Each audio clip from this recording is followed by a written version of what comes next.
मी तुझा घास घेतोय. एका छोट्या गावात गणपत नावाचा एक गरीब शेतकरी राहत होता.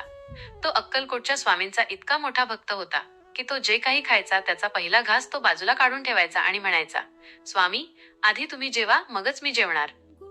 ही त्याची रोजची सवय होती. लोक त्याला वेडा म्हणायचे. अरे, अक्कलकोट कुठे आणि तुझं गाव कुठे? स्वामी इथे कसे येणार जेवायला? पण गणपतचा विश्वास ढळला नाही. एके दिवशी गणपतच्या घरी खूप गरिबी आली. घरात फक्त एकच सुकी भाकरी आणि थोडासा ठेचा उरला होता. गणपतने नेहमीप्रमाणे त्या भाकरीचा एक छोटा तुकडा तोडला आणि आपल्या झोपडीबाहेरच्या कट्ट्यावर ठेवला. डोळे मिटून तो प्रार्थना करू लागला.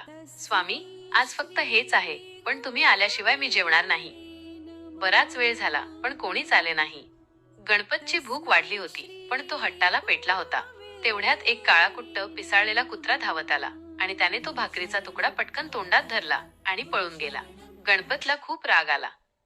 तो ओरडला, अरे, हा घास तर माझ्या स्वामींचा होता. या कुत्र्याने तो वाटवला. तो हातात काठी घेऊन त्या कुत्र्याच्या मागे धावला. कुत्रा धावत धावत एका जुन्या देवळाच्या मागे गेला आणि अचानक अदृश्य झाला. गणपत तिथे पोहोचला पण त्याला कुत्रा कुठेच दिसला नाही. तो रडत रडत खाली बसला आणि म्हणाला, स्वामी, आज तुम्ही माझा घास घेतला नाही. उलट एका कुत्र्याने तो पळवला. मी किती कमनशिबी आहे. त्याच रात्री गणपतला झोपेत एक दृष्टांत झाला. समोर साक्षात स्वामी समर्थ उभे होते. त्यांच्या चेहऱ्यावर तेच तेज आणि ओठांवर मंद हास्य होतं. स्वामी हसून म्हणाले, अरे वेड्या, कशाला काठी घेऊन माझ्या मागे धावलास? मला खूप भूक लागली होती म्हणून मी त्या कुत्र्याच्या रूपात आलो आणि तुझा तो प्रेमाचा घास खाल्ला. बघ, माझं पोट कसं भरलंय. गणपत दचकून जागा झाला. त्याच्या डोळ्यातून घळाघळा पाणी वाहू लागलं.